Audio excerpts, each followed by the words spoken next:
Okay, excited for the home opener. Get to get in front of our fans Sunday afternoon. I know the players are excited about that. Our fans, they bring it every game. We've gotten to witness it, so really excited for them to be out there. I know they're excited as well. The Jets, I got a ton of respect for Coach Saleh. Our defense and their defense share some DNA, obviously with Joe spending time with Coach Saleh in San Francisco. But really, really sound defense, as we know, good players at all three levels. I think the defensive line is outstanding, and then talented players, a first-round pick in the secondary making plays. Offensively, again, similar schematically. There's always differences, but there are similarities in some of the things that they're doing on offense. And then special teams, really, really good unit. Coach Boyer does an outstanding job with those guys. So we really will have our work cut out for us, and all three sides of the ball have to play a complete game, a 60-minute game, but looking forward to the challenge. And with that, I'll take any questions. You ever seen a kicker take on sort of rock star status the way Kate has over the last? I would not be the one to notice said rock star status, but he's got his head on straight. He knows he's got to keep working at it. You went back and watched how impressive were Donovan's catches over the middle there in traffic. Yeah, huge. Early and late. He's a guy that we really have trusted since the moment he stepped on campus. He's going to be where he's supposed to be. He's physical. He can run away from you. He can separate, and has done that over the course of time. Just in that game, they have some good DBs in that last one. So they were playing sticky in coverage at times, and he went up and got the ball. That big frame, how much better has he gotten at it actually, using it in traffic? Yeah, I think you've seen Donovan certainly mature physically over the time he's been with us. Young man when we got him, and works very hard in the weight room, takes care of his body. So, I think his size is definitely an asset. Kevin, 11 quarterbacks who didn't play preseason went 3-8 in game one. Your quarterback played, but sparingly, but they came out confused and a little discombobulated. Does any of that cause you to rethink playing your regulars in the final game? No, it doesn't, Tony. I mean, I think you got to be careful to look at one season of sample size, but I think for us, we take everything into account, take all the things we've done in practice and meetings, et cetera. Like we talked about in the preseason, there's not one right way to do it. Some teams have philosophies on other ends of the spectrum. I know some of them probably won, some of them probably lost in week one, but there's many more games to go. Does it do anything for your team when your quarterback in his debut, leads them down for a game-winning drive?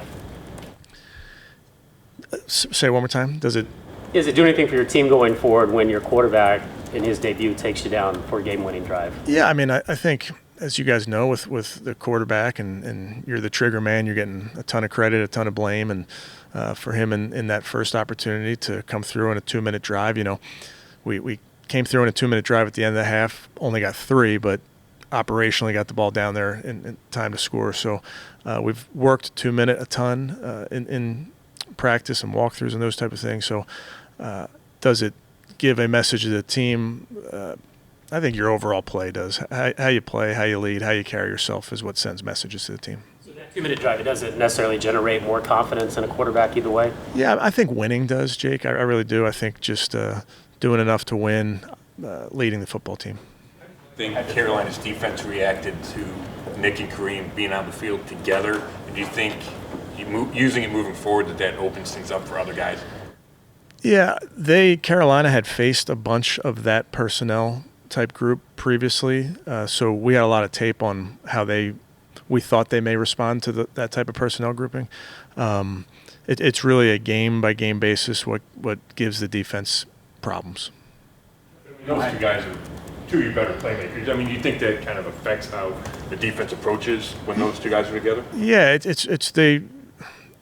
certain defenses have one philosophy and will treat the second runner as one thing, and certain defenses have another philosophy and may play a different front. You really sometimes going into a game how they're gonna respond. Other times you put it out there to see how they're gonna respond, and if it's this, then we'll go here. Those type of things. You talk always about you want your players to get better. So season goes on, and Jacoby mentioned that today, what specifically do you want to see him improve from week 1 to? Well, I mean, I could single out the entire offense, just operation. We were there in a loud environment in the heat. We didn't operate clean enough, especially early.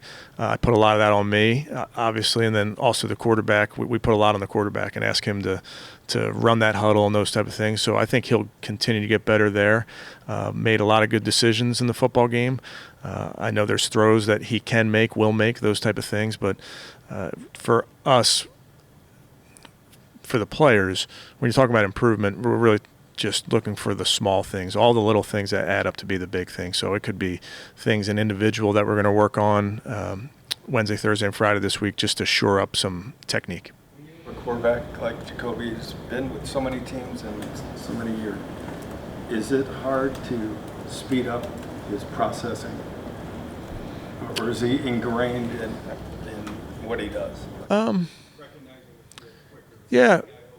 No, I don't see that as are you saying, is it a detriment to? Yeah. No, I don't think so at all. I think he's seen a lot of football, Tony, just from a defensive perspective. I think being in the divisions he's been in, he's seen all the defenses that there are. So he has a very good feel on defensive coverage rules, pressure answers, those type of things.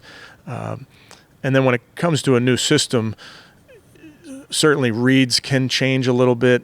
As we know, terminology oftentimes changes, but he's done a really nice job of not letting that slow him down.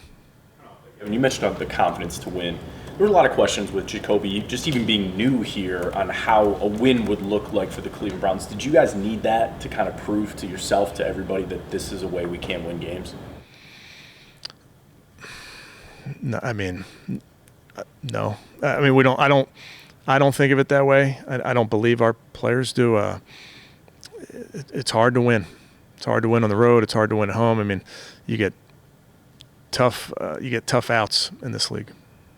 Is it fair to say that you were hesitant to use Kareem and Nick together, or you just viewed it as they were better kind of individually as spelling each other or staying fresh, those kinds of things? I really think it's a week-to-week proposition, and I think there's times when it makes sense. There's other times when you do want to keep those guys fresh. And if they're both playing at a high level, whether they're on the field together or not, takes a backseat to them playing at a high level and doing things that give the defense difficulty. Now that you've seen this offense in operation for one full game, do you feel like you'll be able to now look at it and try to get Jacoby to spread the ball around more and get David Njoku involved? Yeah, without a doubt. Sure. Yes. Yeah, I think there's, again, small samples, a lot of plays, but small sample size in one game, where I do think that those things will all even out in terms of touches. Mike, the use of Michael Dunn as the tackle eligible. You also had your third tight end active, but why did you use the tackle eligible instead? Yeah, like I told you guys, Jesse's very smart, but he just got here, so didn't want to overburden him. He wasn't on a team there for a while, so wanted to make sure that we didn't put too much on his plate. Michael's done a really nice job for us in pass protection and run blocking, so felt like there were some opportunities on plays where we could get him out there. Just temporary until the tight end gets up to speed? Could be, but again, if Michael plays well, it's always an option for us.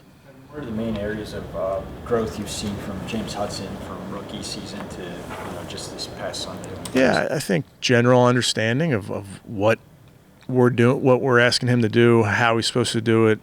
There's no shortage of individual drill that he's had with Coach Callahan and Coach Peters. So I think just refining his technique. But he's a young player. Remember, previously was a defensive lineman. So there's a lot of things in the offensive line that are nuanced, and it just it takes time for a young player. He's working very, very hard at it. I think he's doing a nice job.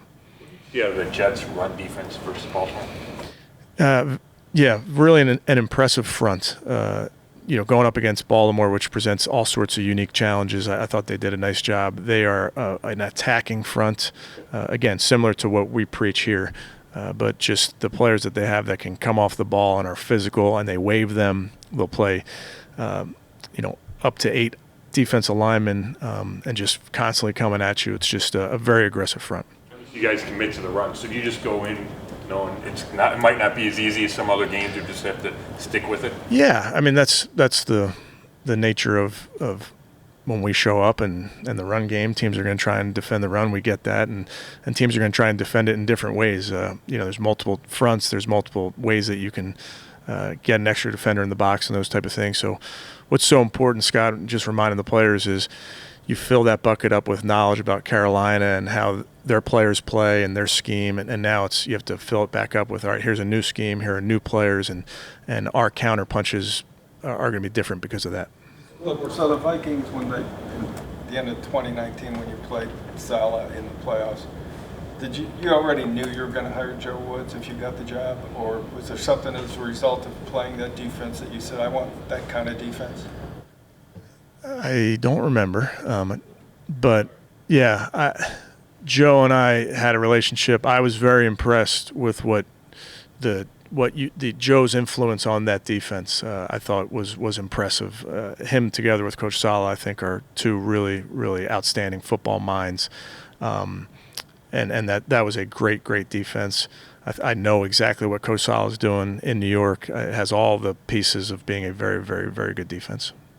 Agreed with the officials picking up that late flag.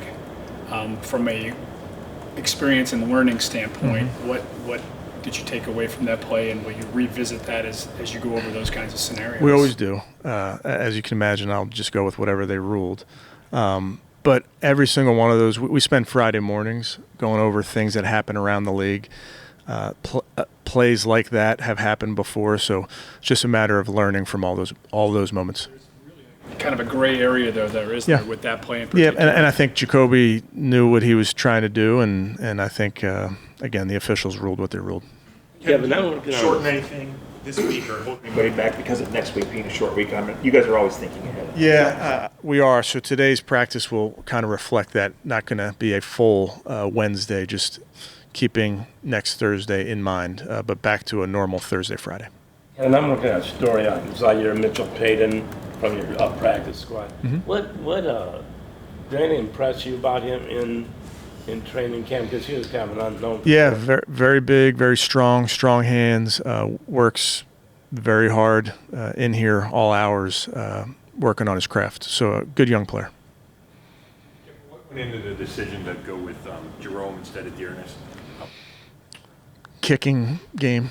Yeah, kick return. Dearness is, as you know, we really, really like Dearness. There will be times where Dearness is going to play a lot and help us win, but just wasn't last week.